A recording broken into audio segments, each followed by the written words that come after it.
It's Brian Preston, the money guy. Extended warranties. Now, yeah, that's a ripoff. Because you just said with credit cards, right? The extended warranty kind of came in on the credit card. Well, there's a common trend here that some of our other themes, salespeople are usually associated with extended warranties because they are highly profitable. $40 billion business of selling extended warranties. And guess what? A third of you out there listening have bought some type of extended warranty, typically on appliances. I see you're getting sidetracked with the comments. No. Did anybody throw anything great out there? This is what I thought was so interesting. You said a third have bought it on appliances. You know, I would not have thought that home appliances was the thing. I would not think that's where most people buy extended warranties. Well, the research shows that, and this is Consumer Reports, even though I got to tell you, I still get my Consumer Reports magazine.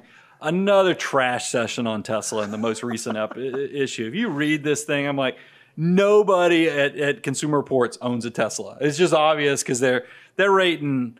I'm so excited to hear all the Consumer Reports listeners who own Teslas that are gonna. But Consumer Reports, they did come out and they shared about the appliances. Usually the repairs on appliances are much smaller. I mean, an appliance repair might for a part be $120, $150. You're going to find the extended warranty really isn't saving you any money. So be very aware of that, and that's why it's a ripoff. And I think the math that we saw was for most appliance extended warranties, they would have to come out for 2 to 3 service calls before it actually made up for the cost of the extended warranty. And things are just too cheap. Usually it's just disposable after a while. So let's talk about Money Guy Way. Know what a ripoff is and what it's worth. The two big things I wanted you to take away from this section on extended warranties is smartphone extended warranties and tablets. Probably worth it. Absolutely. I mean, think about, I can tell you, my own spouse has cracked multiple screens. I have torn up one Apple Watch that I fortunately, this is the Model 4, I think. Right. A week after I had this phone, nobody at my house is taking credit for it, but the back was completely cracked. And I think I know what happened is because I know where the my watch charges at night. I think somebody might have accidentally knocked it off from where it charges. Put it back up there real quick. And put it back up there and acted like nothing happened. But nobody is officially taking credit at my house. But if I did not have the Apple Care warranty on this, I had to buy a whole new watch. It was much easier. So things like that, because think about it, we're walking around with our phones. We're in all kind of crazy places, precarious things where we're holding our phone over ledges and other things. Get the warranty on that. It's probably worthwhile. Do your research. Also, vehicles. Extended warranty on vehicles. Here's the thing. I think that we have this entire industry is now set up to where we can very easily through the internet figure out what a car costs, what the markup is, what options cost. You do all your homework on that, and then you get to the last step of the transaction, which is paying for it. And guess what? They roll out that finance guy, and he's going to say, guess what?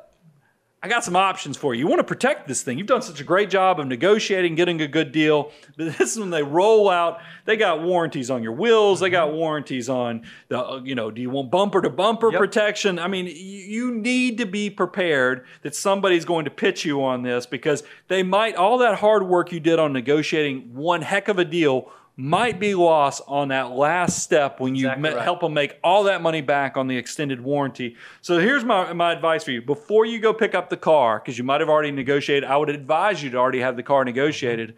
You need to know before you go in, are you buying an extended warranty or are you not buying an extended warranty? Because it's a mixed bag on whether you should buy it on a vehicle. If you're one of these people that drives a car for 10 years. But here's what most people don't realize. Extended warranties, I like them to be from the manufacturer, which is getting to be a rare and rarer event. But the second thing is that I remember now maybe this has changed, but I know when I bought the car previously, the Audi that my wife had, the Acura, she had an MDX. We bought that brand new, drove it for a decade. We found out that you could actually buy Acura or Honda warranties directly from the manufacturer from other dealerships and still be protected. And there was a dealership up in the Northeast that was making an entire market of selling these things at dirt bottom prices. So I already knew what the warranty was going to cost, and I was able to usually have a few day period to go buy the warranty. You don't have to buy it. I think you might even get 1,000 miles to buy your warranty. Yeah, I think go do the research on that.